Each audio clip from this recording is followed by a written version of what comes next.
Hi everyone, I'm Hayden, and today I'll be taking a look at the Star Wars Black Series Clone Commando boss from the video game Republic Commando. Republic Commando is probably one of the best Star Wars games. It's a tactical first-person shooter where you play as an elite squad of clone troopers called Delta Squad.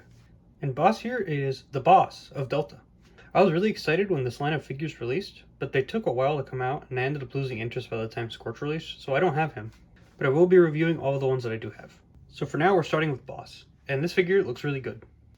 But it's not very accurate to his appearance in the game. This specific figure is based on his appearance in the Clone Wars and the Bad Batch TV show, which is kind of annoying when you consider that this was released under the gaming subline of Black Series. His waist is a lot skinnier than it is in the game, and some of the armor details are inaccurate. The white is much darker and more gray in the game. Here it's a pretty bright white. Also, apparently these red dots are supposed to be orange in the game, but he is very accurate to his Clone Wars model. Now we're going to take a closer look at some of the details. Starting with his helmet, I really like the color of the visor. It's a lot less subtle than it is in the game and in the Clone Wars, but it's nice and shiny. I really like the weathering throughout the figure. The edges of the orange are all very scuffed up, and I particularly like this area because it really looks like the paint has been rubbed off. Also, some of the damage is sculpted in here on his waist, on his boots, his bicep armor, and various other places on the figure. They do a great job making it look war-torn, but I do wish there was more. But this amount of weathering is accurate to how he looks in the Clone Wars. Another thing I like is the sculpted fabric detail. Some parts do look a bit more realistic than others. It's kind of hard to see on camera, but this looks really good in person. The shoulder pads are made of this weird rubbery plastic, which I don't really like.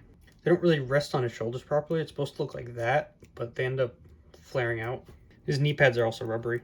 Another thing I don't really like is the legs. For some reason, the right one sits slightly lower on the thigh piece. This is actually a problem I have with all of my Commando figures. It's not too big of an issue, but it does mean that he stands sideways. Another thing I don't really know about is this hole on the back of his left arm. If you know, please leave a comment, because there's something I've been wondering about since the figure came out. Now let's move on to his accessories. First up, boss comes with his DC-17M blaster. It's very nicely sculpted, but a bit bland color-wise. I think it could have at least used a pop of blue, like in the games, or some weathering like my other Black Series blasters. His grip on it is pretty good, and he looks very cool holding it. Next up is his backpack, and it looks very nice. It even has some more damage sculpted onto it, although I'm pretty sure this is supposed to be colorful. It plugs into his back with this little T, and it's an okay fit. It does fall off a lot when you're posing the figure, so it's kind of annoying. And that's it for accessories. Most of my other clone figures that I've gotten come with at least 2 blasters, so I think it would have been nice if he came with the DC-15S blaster pistol, like the game.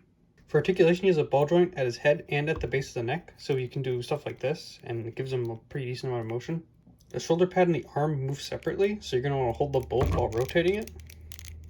The arm can move out, but it does cause the shoulder pad to stick up when you put it back down, which is kind of annoying. There's no way to really keep it from doing that. He has an elbow swivel, and his elbow can bend a bit past 90. A wrist swivel, and both hands hinge in different directions. The right one goes up and down, and the left one goes side to side. He has a ball joint at the waist, which allows for a lot of movement. The legs move out, but don't go back at all. A thigh swivel and knee swivel. The knees go to just past 90. The feet go up and down on ratchet joints that are way too tight, and they swivel at an angle.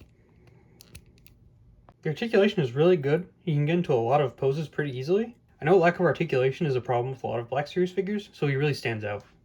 Overall, Clone Commando boss from Republic Commando is a pretty good figure. Still, it does kind of annoy me that this was marketed as a Republic Commando figure, despite clearly being based on his Clone Wars and Bad Batch appearance, but I still really like it. Thank you for watching. I hope you enjoyed the video. If you did, please leave a like and subscribe, and comment what you want to see me review in the future.